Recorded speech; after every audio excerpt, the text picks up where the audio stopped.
ಎಲ್ಲರಿಗೂ ನಮಸ್ಕಾರ ರೀ. ಹೇಗದಿರಿ? ನಾನು ಶ್ವೇತಾ. ಜಗತ್ನ್ಯಾಗ ನಡೆದಿರೋ ಸುದ್ದಿನ ನಮ್ಮ ಉತ್ತರ ಕರ್ನಾಟಕ ಭಾಷೆದಾಗ ಹೇಳಿಕ್ ಬಂದೀನಿ. ಮಸ್ತ್ ಚಾ ಕುಡ್ಕೋತ ಖಡಕ್ ಮಿರ್ಚಿ ಮಂಡಕ್ಕಿ ನೋಡ್ರಿ. ನೋಡಿ ಸುಮ್ ಕುಂದ್ರಬೇಡ್ರಿ. ಮತ್ತ ನಮ್ಮೆಲ್ಲಾ ವಿಡಿಯೋಸ್ಗಳನ್ನ ಲೈಕ್ ಮಾಡ್ರಿ. ನಿಮ್ಗೇನ್ ಅನಿಸ್ತದ ಕಮೆಂಟ್ ಮಾಡ್ರಿ. ನಿಮ್ಗೆ ಗೊತ್ತಿದ್ದವ್ರಿಗೆಲ್ಲ ಶೇರ್ ಮಾಡ್ರಿ. ಇನ್ನು ನಮ್ಮ TV Vikrama digital channel subscribe ಮಾಡುವುದಂತೂ ನೆನಪು ಹರಬೇಡ್ರಿ. ಇಷ್ಟು ದಿನ ಬೆಂಗಳೂರು ಹೆಂಗಿತ್ ಹೇಳ್ರಿ? ಯಾಕರೆ ಮಳಿ ಬರ್ತೈತೋ ಏನೋ ಅಂತ ಅನ್ಸೋ ತರ ಇತ್ತಿಲ್ಲ. ಯಾವಾಗ ನೋಡಿದ್ರು ಮಳಿ ರೀ. ಮುಂಜಾನೆ ಅನ್ನೋದಿಲ್ಲ, ಸಂಜೆ ಅನ್ನೋದಿಲ್ಲ, ಹೊತ್ತು ಗೊತ್ತು ಇಲ್ಲಾರ್ದೆ ಮಳಿ ಬರ್ಕೋಂತ ಇತ್ತು. ಆದ್ರೆ ಈಗ ಹೆಂಗದ ಹೇಳ್ರಿ ವಾತಾವರಣ? ಈ ನಮ್ಮ ಬೆಂಗಳೂರ್ ಮಿಂದ ಯಾವ ಊಟಿ ರೀ. ಬೆಂಗಳೂರ್ನಾಗ ಫುಲ್ ಚಳಿ ಚಳಿ, ಫ್ರಿಜ್ ಒಳಗೆ ಇಡೀ ಸಿಟಿ ಶಿಫ್ಟ್ ಆದಂಗ ಕಾಣ್ತದ. ಹಂಗಂದ್ರ ಇಲ್ಲಿ ಬರಾಕತ್ತಿದ್ದ ಮಳಿ ಎಲ್ಲಿ ಶಿಫ್ಟ್ ಆಯ್ತು ಅಂತ ಕೇಳಿದ್ರಿ ನೀವು? ಮತ್ತಿನ್ನೆಲ್ರಿ ಬಾಜು ರಾಜ್ಯ ಚೆನ್ನೈಗೆ ಹೋಗ್ಬಿಟ್ಟದ. ಯಪ್ಪ ಅದ್ ಎಂಥ ಮಳಿ ಅಂತೀರಿ, ಇಡೀ ಸಿಟಿನೇ ದ್ವೀಪ ಆಗ್ಬಿಟ್ಟದ. வீடியோ திமுக ஆட்சியில் என்னமோ 4000 கோடி நானுங்க 4000 கோடி நாமத்தை போட்டு ஒரு வேலையும் நடக்கலை. அங்கங்கே மோட்ரு பம்பு செட்டு வச்சுருக்கேன் நானுங்க, அது வச்சுருக்கானுங்க, இது வச்சுருக்கேன் நானுங்க. எங்கேயும் ஒன்றும் இல்லை. பிரதான சாலையான அந்த கீழ்ப்பாக்கில் கூட இவ்வளோ தண்ணி, வீட்டுக்குள்ளெல்லாம் தண்ணி இருக்குது. இந்த விடிய அரசு இதை பொறுப்பேற்று பதவி விலகணும்னு சொல்லி இந்த பொதுமக்கள் சார்பாக கேட்டுக்கிறோம். ಸೊ ಈ ರೋಡ್ ತುಂಬಾ ನೀರ್ ನಿಂತು ಹಂಸೆಯಲ್ಲೋ ಗುಂಡಿ ಯಾವುದೋ ಏನು ಕಾಣ್ಲಾರ್ದಂತಹ ಸಮಸ್ಯೆ ಬರೀ ನಮ್ಮೂರಿಂದ ಅಷ್ಟೇ ಅಲ್ಲ ಅನ್ನೋದು ಚೆನ್ನೈನ ನೋಡಿ ಅರ್ಥ ಆಯ್ತು ಬಿಡ್ರಿ.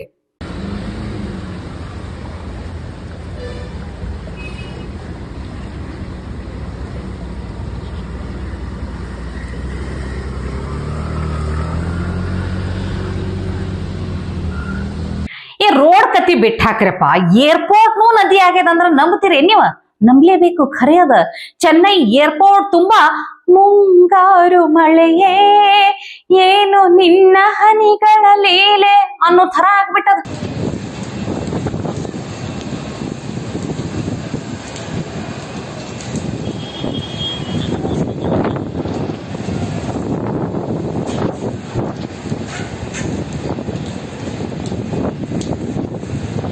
ಈಗ ಅವರಲ್ಲಿ ಕಾಡ್ಲಿಕ್ಕತ್ತಿರುವಂತಹ ಒಂದೇ ಒಂದು ಕಟ್ಟಕಡೆಯ ಪ್ರಶ್ನೆ ಅಂದ್ರ ಅಲ್ಲಿ ವಿಮಾನ ಹಾರಿಸುದಾ ಇಲ್ಲ ಹಡಗು ತರುದಾ ಅಂತ ಹೇಳಿ. ಇಂಥ ಮಳಿ ಬಂದ್ರೆ ಹೆಂಗ ತಡ್ಕೋಬೇಕು ಹೇಳ್ರಿ? ಪಾಪ ಮಂದಿ ಪಾಡಂತೂ ಹೇಳೋರಿಲ್ಲ ಕೇಳೋರಿಲ್ಲ. DMK ಸ್ಟಾಲಿನ್ ಬಲ್ಲಿ ಅಂತೂ ಉತ್ತರನೇ ಇಲ್ಲ. ಇನ್ನೊಂದು ಕಡೆ ಪವನ್ ಕಲ್ಯಾಣ ಕಲ್ಪನೆಗೂ ಮೀರಿ ರಾಜಕೀಯದಾಗ ಫುಲ್ ಆಕ್ಟಿವ್ ಆಗಿಬಿಟ್ಟಾರ. ನಿನ್ನೆ ಒಂದು ಬಂದರಿಗೆ ಹೋಗಿದ್ರು. ಅಲ್ಲಿ ಚೆಕ್ಕಿಂಗ್ ಸರಿಯಾಗ ಆಗ್ಲಿಕ್ಕತ್ತಿಲ್ಲ, ಸ್ಮಗ್ಲಿಂಗ್ ಆಗ್ಲಿಕ್ಕತ್ತದ ಅನ್ನೋ ಆರೋಪ ಎಷ್ಟು ಖರೆ ಎಷ್ಟು ಸುಳ್ಳ ಅನ್ನೋದನ್ನ ನೋಡ್ಲಿಕ್ಕೆ ಹೋಗಿದ್ರು. నా ఆఫీస్లో కూడా వస్తానంటే లేదు సార్ 10,000 మంది జీవితాలు పోతాయి సార్. ఏంటి 10,000 మంది జీవితాలు పోయాయి? కోర్టు ఉన్నదేంటి మీరు కూర్చోబెట్టి స్మగ్లింగ్ చేయడానిక? Seize the ship. ఏది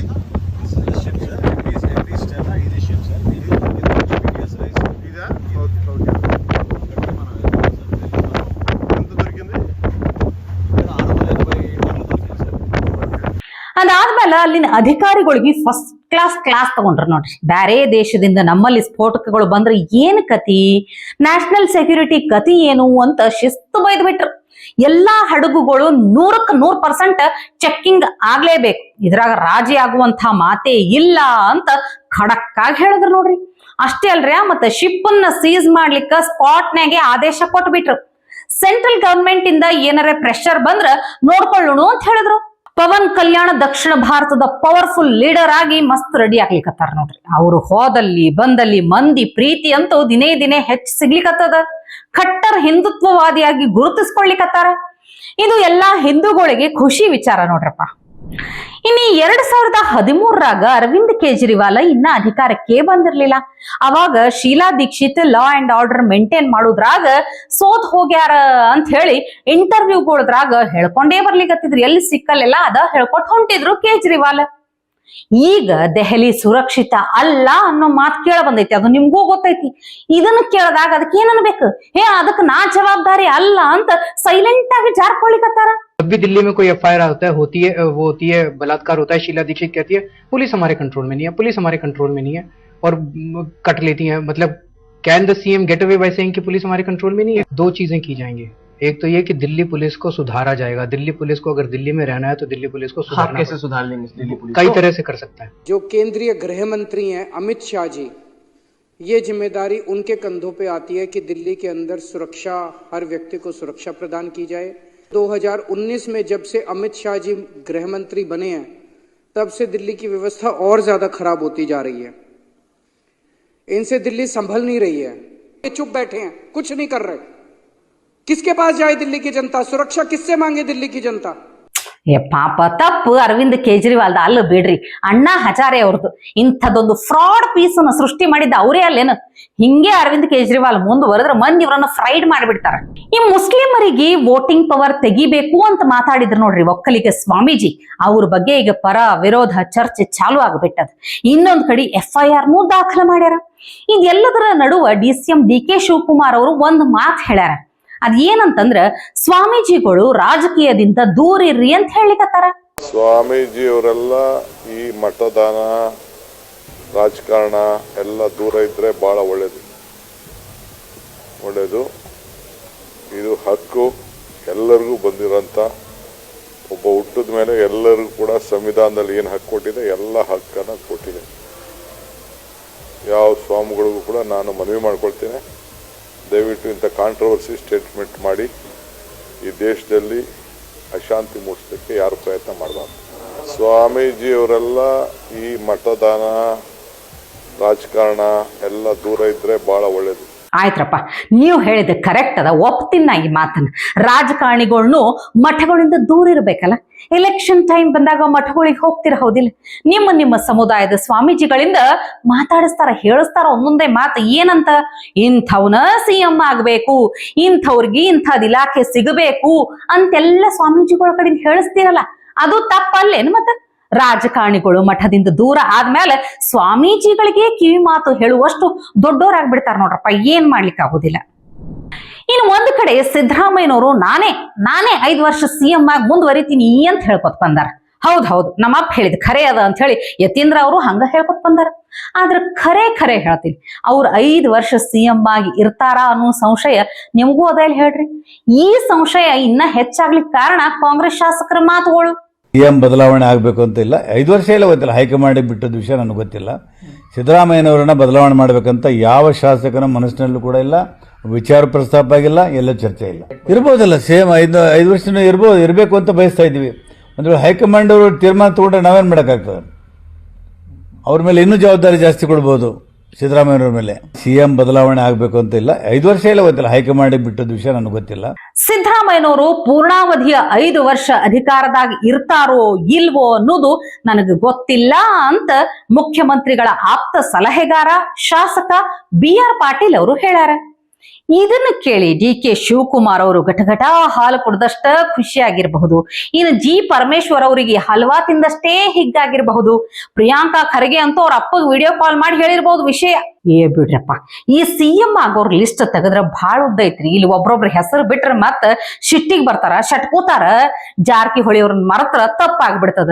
MB ಪಾಟೀಲ್ ಅವ್ರ ಹೆಸರು ಬರ್ಲಿಲ್ಲ ಅಂದ್ರ ಮಿಸ್ಟೇಕ್ ಆಗ್ಬಿಡ್ತದ. ಇನ್ನೊಂದ್ ಕಡೆ ಮಾಗಡಿ ಬಾಲಕೃಷ್ಣ ಮುಖ್ಯಮಂತ್ರಿ ಮತ್ತು ಉಪಮುಖ್ಯಮಂತ್ರಿ ಕೋಟಾನ ಪರಿಗಣಿಸುವಂತಿಲ್ಲ, ಅವೆಲ್ಲ ಅವ್ರದ್ದು ದೊಡ್ಡ ಹುದ್ದೆಗಳು, ಸೀನಿಯಾರಿಟಿ ಕೋಟಾದಾಗ ಸಚಿವ ಸ್ಥಾನ ಕೊಡ್ರಿ ಅಂತ ನಾನು ಕೇಳಿನಿ ಅಂತ ಅಲ್ಲಿಗತ್ತಾರ ನೋಡ್ರಿ. ಅವ 2 ಬಿಟ್ಟಾರ, CM DCM ಸ್ಥಾನಗಳು. ಸಚಿವ ಸ್ಥಾನನ ಏನು ನಡುದಾರೆ ನಿಂತ ಕೇಳ್ಲಿಕ್ಕೆ ಆಗ್ತದೇನ? ನೋವೇ ಸಾಧ್ಯ ಇಲ್ಲ. ಎಲ್ಲಿ ಕೇಳ್ಬೇಕಲ್ಲ ಅಲ್ಲೇ ಕೇಳಿನಿ ಅಂತ ಹೇಳಿಕತ್ತಾರ. ನಾನು ಸಚಿವ ಸ್ಥಾನದ ಆಕಾಂಕ್ಷಿ ಅದೀನಿ, ನಾನು ಸೀನಿಯರ್ ಅದೀನಿ, ಎಷ್ಟು ಸಲ ಗೆದ್ದೀನಿ, ನಮಗೂ ಪ್ರಮೋಷನ್ ಬೇಕಲ್ಲ ಅಂತ ಕೇಳಿಕತ್ತಾರ. ಸಹಜದ ಬಿಡ್ರಿ. ಈಗ ಮುಖ್ಯಮಂತ್ರಿ ಸಿದ್ದರಾಮಯ್ಯ ಮತ್ತು ಉಪಮುಖ್ಯಮಂತ್ರಿ DK ಶಿವಕುಮಾರ್ ಅವರು ನನ್ನನ್ನು ಪರಿಗಣಿಸ್ತಾರ ಅನ್ನೋ ವಿಶ್ವಾಸ ಅದ ಅಂತನೂ ಹೇಳ್ಯಾರ. ನಾನು ಸೀನಿಯರ್ ಅದೀನಿ ಅಂತ ಬೇರೆ ಬಿಲ್ಡಪ್ ಕೊಡ್ಲಿಕತ್ತಾರ. ಎಲ್ಲಾ ಮಾನದಂಡಗಳನ್ನ ಅನುಸರಿಸಬೇಕು, ಅವ್ರೇನು ಎಳಿ ಮಕ್ಕಳಲ್ಲ, ಅವರಿಗೆಲ್ಲ ಅರ್ಥ ಆಗ್ತದ ಅಂತ ಹೇಳಿ ಸಂಪುಟ ಪುನರ್ರಚನೆ ಸುದ್ದಿ ಬರ್ತಿದ್ದಂಗೇನೆ ಮಂತ್ರಿ ಆಗ್ಲಿಕ್ಕ ಒಂದು ಟವಲ್ ಹಾಕಿ ಕುಂತು ಬಿಟ್ಟಾರ. ಅದ್ ಎಷ್ಟ್ರ ಮಟ್ಟಿಗಂತಂದ್ರ, ನಾನು ಕಾಂಗ್ರೆಸ್ಸಿಗೆ ಹೊಸಬ ಅಲ್ಲ, 2 ಚುನಾವಣೆಗಳನ್ನು ಎದುರಿಸೀನಿ, 1 ಚುನಾವಣೆದಾಗ ಸೋತಿರಬಹುದು, ಆದ್ರೆ ಈ ಸಲ ನಾ ಗೆದ್ದು ಬಂದೀನಿ ಅಂತ ಹೇಳ್ಯಾರ. ಅಂದ್ರೆ ಇದೊಂಥರ ಹೆಂಗ್ ಗೊತ್ತಾ, ಸಿದ್ದರಾಮಯ್ಯನವ್ರನ್ನು ಕಾಂಗ್ರೆಸ್ಸಿಗೆ ಹೊಸಬರಾಗಿದ್ರು, ಅವರೇ ಮುಖ್ಯಮಂತ್ರಿ ಆಗಿಲ್ಲೇನು ಅನ್ನುವಂಥ ರೇಂಜಿಗೆ ಮಾತಾಡ್ಯಾರ ನೋಡ್ರಪ್ಪ. 2 ಎಲೆಕ್ಷನ್ಯಾಗ 1 ಸೋಲು 1 ಗೆಲುವಂತ. ಅಲ್ರಿ ಬಾಲಕೃಷ್ಣ ಅವ್ರ, ನಿಮಗಿಂತ ಬಹಳಷ್ಟು ಹೆಚ್ಚೇ ಮಣ್ಣು ಹೊತ್ತಿರೋರು ಇನ್ನ ಕಾಂಗ್ರೆಸ್ ಪಕ್ಷದಾಗ ಬಹಳ ಮಂದಿ ಅದಾರ್ರಿ, ಏನ್ ಕಡಿಮೆ ಇಲ್ಲ. ಅವರು ಮಂತ್ರಿ ಆಗ್ಬೇಕು ಅಂತಾನೆ ಕಾಯ್ಲಿಕತ್ತಿರ್ತಾರ, ಹೌದಿಲ್ಲ? ರಾಜಕೀಯದಾಗ ನೋಡ್ರಪ್ಪ, ಒಂದ್ ಮಾತು ಹೇಳ್ತೀನಿ, ಅಧಿಕಾರ ಸಚಿವ ಸ್ಥಾನ ಅಂತಂದ್ರೆ ಯಾರು ಸನ್ಯಾಸಿಗಳೆಲ್ಲ, ಎಲ್ಲರೂ ನಿರೀಕ್ಷೆ ಇಟ್ಕೊಂಡೇ ಇರುವಂತವ್ರು. ಅಂಥದ್ರಾಗ ಸೀನಿಯರ್ಸ್ಗೆ ನಾ ಸೀನಿಯರ್ ಅಂತೀರಪ್ಪ, ಭೇಷ್ ಭೇಷ್. ಉಪಚುನಾವಣೆದಾಗ ಕಾಂಗ್ರೆಸ್ ಅಭ್ಯರ್ಥಿ ಯಾಸಿನ್ ಖಾನ್ ಪಠಾಣ್ ಭರ್ಜರಿ ಜಯ ಗಳಿಸಿದ್ರು ನೋಡ್ರಿ. ಅವರನ್ನು ಸಿಕ್ಕಿ ಕಂಗ್ರಾಚುಲೇಷನ್ ಬದರ್ ಅಂತ ಹೇಳಲಿಕ್ಕೆ ಹೋಗಿ ಅಜ್ಜಂಪೀರ್ ಖಾದ್ರಿ ಅವರ ಹುಟ್ಟೂರು ಹುಲಗೂರು ಗ್ರಾಮಕ್ಕೆ ಸಚಿವ ಜಮೀರ್ ಅಹಮದ್ ಖಾನ್ ಹೋಗಿದ್ರು. ಈ ಟೈಮ್ನಾಗ ಜಮೀರ್ ಭಯ್ಯ ನನ್ನ ಕುದುರೆ ಮೇಲೆ ಕುಂದರ್ಸ್ಕೊಂಡು ಜಮೀರ್ ಅವ್ರನ್ನ ಅಜ್ಜಂಪೀರ್ ಖಾದ್ರಿ ಅವರು ತಮ್ಮ ಮನೆಗೆ ಕರ್ಕೊಂಡು ಹೋದ್ರು. ಏನ್ ನೋಡ್ಬೇಕಾಗಿತ್ ನೀವ್ ಆ ಸೀನ್, ಶೋಕಿ ಹೆಂಗಿತ್ತಂತ ಒಂದ್ಸಲ ನೋಡ್ರಿ ನೀವ.